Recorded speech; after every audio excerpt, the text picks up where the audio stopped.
Hello, Mom and Dad Meet World. So this behind me is the M4 Max Mac Studio, and I do gotta say we had just got this set up. I did have the M2 Mac Mini.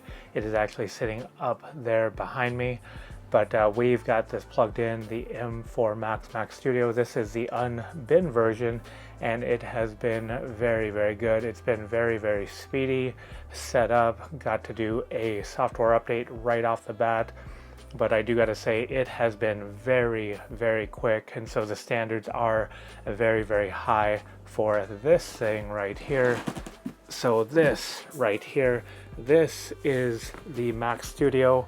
Again, that is the Mac Studio behind me, but this right here is the Unbinned M3 Ultra version of the Mac Studio.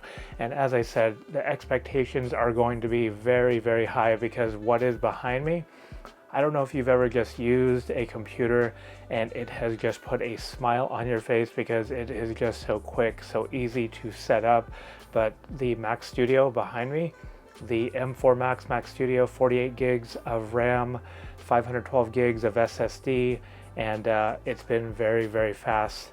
Not 32 cores, but 16 cores on the CPU. That's 12 performance, 4 efficiency, and then 40 CPU cores. What I meant by the 32, well, that is what we should have here. So it's going to be double the M4 Max specs, except it's using 2 M3 Max chips fused together, and then that also includes 80, yes, that's right, 80 GPU cores right here in the M3 Ultra Mac Studio. But let us get this unboxed, because this is what this is an unboxing. And from learning about unboxing the other one, I've got a couple new things to show you, but just one of them here. So we have one pull tab, not two pull tabs, right here from the very top. And let's get this open. So we're doing that. And I do gotta admit, this is heavier than the other one. It's a full 2 pounds heavier, so 6 pounds on the M4 Max, 8 pounds on the M3 Ultra, just like the M1, M2 Ultra.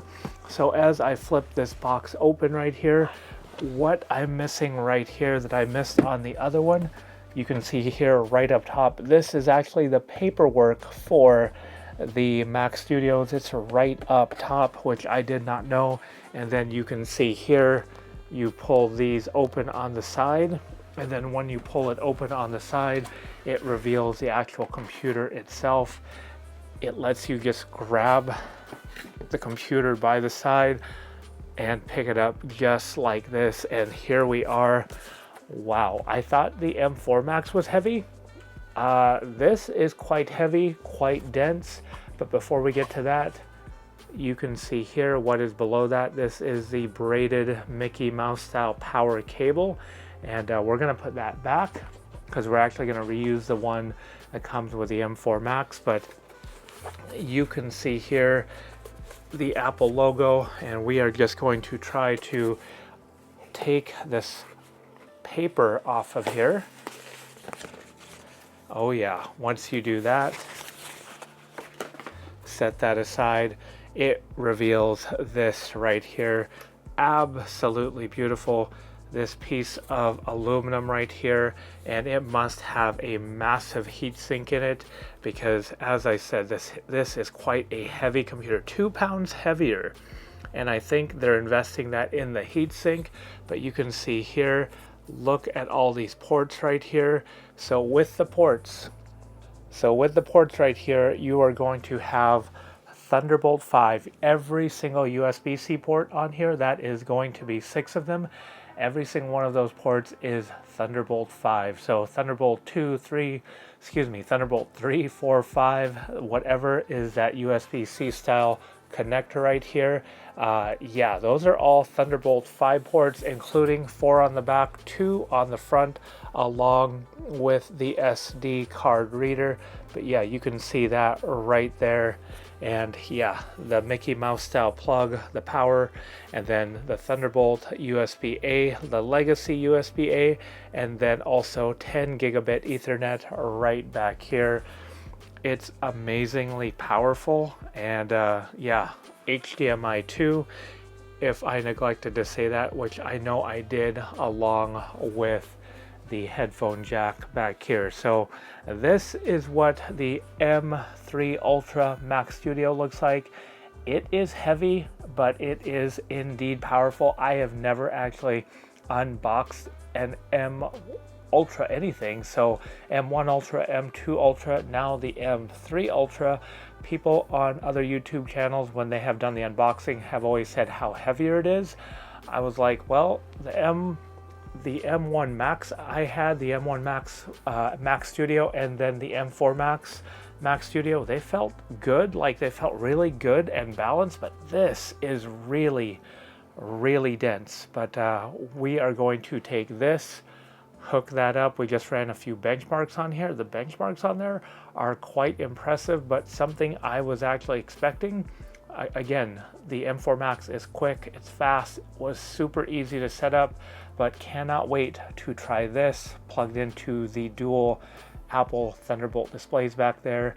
No, we are not using Mac Studio displays because those are a little on the pricey side. I am still using the tried, true, very trusty, still work very well Apple Thunderbolt displays behind me, 2 of them, and let us get this set up. But that will be in future videos where we're going to do a little comparison in not really benchmarks except for one, which is Blackmagic's disk speed test. But other than that, we're going to be using Sony's Catalyst Browse, and we are going to be exporting videos. Every single piece of video has run smooth, so it's not really using Final Cut Pro because Final Cut Pro runs incredibly smooth, but it's gonna be that export time. That's really what we're gonna be comparing, because that is what I do, work on some YouTube videos. Every bit of office work will be smooth, will be fast. We are not even testing that. We're just gonna go in with the heavy hitters of video stabilization and Final Cut. And I wouldn't even say that Final Cut is a heavy hitter, because the M4 MacBook Air slays Final Cut without issue, at least with what I do. Nothing too challenging. So hopefully you enjoyed this video. This was just a quick unboxing of the M3 Ultra Mac Studio. Next up, videos on a little bit of the performance. M4 Max, M3 Ultra, let's see how they do. All right, until next time, thanks for watching. Bye for now.